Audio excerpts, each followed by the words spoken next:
राजनीति का मतलब क्या है? राजनीति करने का मतलब ये नहीं है कि आपको सिर्फ विधायक और एमपी बनना है। राजनीति करने का मतलब ये नहीं है कि आप सत्ता में आ जाएं और बालू और शराब के माफिया हो जाए। प्रशांत किशोर को एमएलए एमपी बनने में तो रुचि है नहीं।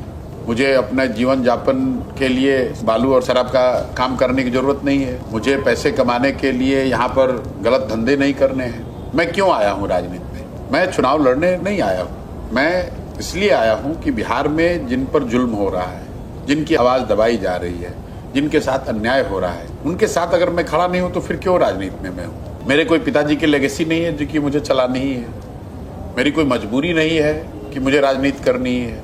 मैं स्वेच्छा से आया हूं, इस सोच से आया हूं कि देश का सबसे गरीब और पिछड़ा राज्य बिहार, उसको या मैं सुधारूं या आप सुधारें। सुधार का प्रयास आज हो या 10 वर्ष के बाद हो, करना तो किसी न किसी बिहार के लड़के को ही पड़ेगा, किसी न किसी बिहार के बच्चे को ही करना होगा। और मैं ऐसा समझता हूं कि अगर भगवान ने मुझे कुछ शक्ति बुद्धि दी है तो मेरी ये नैतिक जिम्मेवारी है। आई ओ इट टू दिस लैंड, ये इस मिट्टी का कर्ज है। अगर मैं नहीं प्रयास करूंगा तो दूसरा कौन प्रयास करेगा?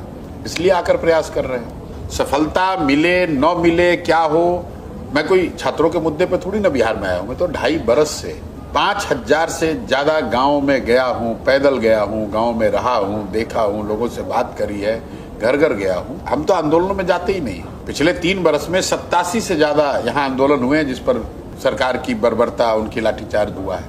मैं कोई बीपीएससी और कोई पहली बार थोड़ी हुआ कि पेपर लीक हुआ है। यहाँ तो हर 2 महीने में पेपर लीक होता है। जितने सरकारी पद हैं उसमें सब में धांधली होती है नौकरियों में, चाहे वो सिपाही की भर्ती का मामला हो, दरोगा का हो या अन्य नौकरियों का। कोई ऐसी नौकरी नहीं जिसमें हंगामा ना होता हो, जिसमें कोर्ट में केस ना होता हो, जिसमें बच्चे धरना प्रदर्शन न करते हो। लेकिन इस बीपीएससी अभ्यर्थी वाले मामले में मैं इसलिए जुड़ा हूं कि मुझे एक वीडियो दिखा जिसमें प्रोटेस्ट कर रहे छात्रों पर एक लड़की पर एक पुलिस वाला जूता पहन के उसके पेट पर पैर रखकर लाठी चला रहा है। मुझे लगा कि मैं 2-2.5 साल से यहाँ गांव-गांव चल रहा हूँ और जब इस तरह का जुल्म हो रहा और मैं नहीं आवाज उठाऊंगा तो फिर मैं किस लिए बिहार में हूँ? और मेरे जुड़ने का असर क्या है? आंदोलन तो बच्चे ही कर रहे हैं, मैं तो बीपीएससी अभ्यर्थी नहीं हूं। लेकिन हम जैसे लोगों के जुड़ने का असर ये है कि ये मामला अब गर्दनी बाग में सिमटा हुआ नहीं है। ये मामला सिर्फ बीपीएससी अभ्यर्थियों और बीपीएससी का मामला नहीं रह गया, ये बिहार के युवाओं का मामला हो गया।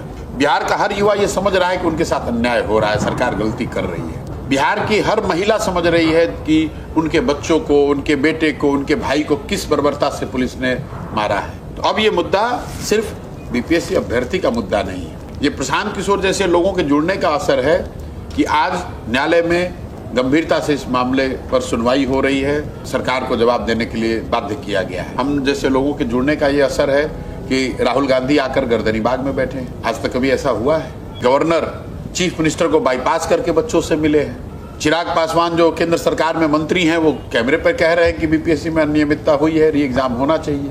तो ये जो आंदोलित छात्र हैं उन्होंने बीजारोपण करा है और उस आवाज में, उस ताकत में हम लोगों ने अपनी आवाज जोड़ी है जिससे कि समाज में व्यापक मुद्दा ये बने, सरकार पर दबाव बने और लोकतंत्र में ये होना ही चाहिए। अगर मैं अन्याय के खिलाफ आवाज न उठाऊं तो फिर मैं किस लिए राजनीति कर रहा हूं? अगर अन्याय के खिलाफ आवाज उठाना राजनीति है तो राजनीति कर रहे हैं। अगर बच्चों के साथ अन्याय हो रहा है, उनके न्याय के लिए लड़ाई लड़ रहे हैं, वो राजनीति है तो राजनीति कर रहे हैं। हम कोई राजनीति रंगदारी करने के लिए थोड़ी ना करते हैं।